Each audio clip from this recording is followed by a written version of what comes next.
বুঢ়ীদিহিঙৰ বানে জুৰুলা কৰাৰ পিছত ভিন্ন সমস্যাৰ সন্মুখীন হৈছে টিংখাঙৰ বানাক্ৰান্তসকল। ২ নম্বৰ হলগুৰি কৰবত্য গাঁও, চকৰিকটা আদিকে ধৰি কেইবাখনো গাঁও বাঢ়নি পানীত ক্ষতিগ্ৰস্ত হয়। বৰ্তমান বান পৰিস্থিতি কিছু হ্ৰাস পাইছে যদিও দুখ দুৰ্দশা আঁতৰা নাই বানাক্ৰান্তৰ। বোকা পলসেৰে ভৰি পৰিছে ঘৰৰ চৌপাশ, খোৱা পানী, বিদ্যুৎ আদিকে ধৰি বিভিন্ন সমস্যাত ভুগিছে গাঁওবাসীয়ে।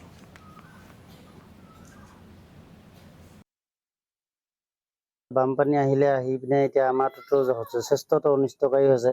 অনিষ্টকাৰী মানে এনেকেতো ঘৰ দুৱাৰটো বুৰিলেই, গৰুৰ পৰা ছাগলীলৈকেতো ইত্যাদি কৰি পিনেতো সেইবিলাকতো ক'ৰবাত হাঁহ কুকুৰাটো পশু এইবোৰ মৰিছেই যিহেতু। তাৰপৰা এনেকৈ শস্যও অনিষ্ট হৈছে যথেষ্ট।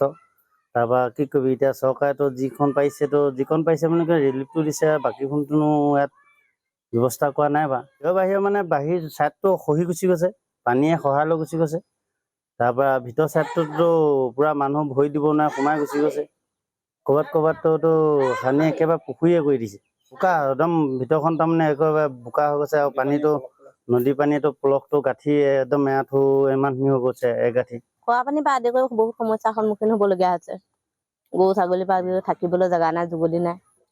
কালিতো আমাৰ এজনী ছাগলী মৰিয়ে গ'লে পানীত পৰি, আৰু দুটামান এতিয়া পানীত পৰি হেৰি হৈ গ'লে। এতিয়া হেৰিয়ালৈ পঠিয়াই দিছোঁ, কি হয় ঠিকনা নাই। অকণমান ওখ ঠাইলৈ ঘৰৰ ভিতৰত ঠাই কি ক'ব আৰু লগাবি।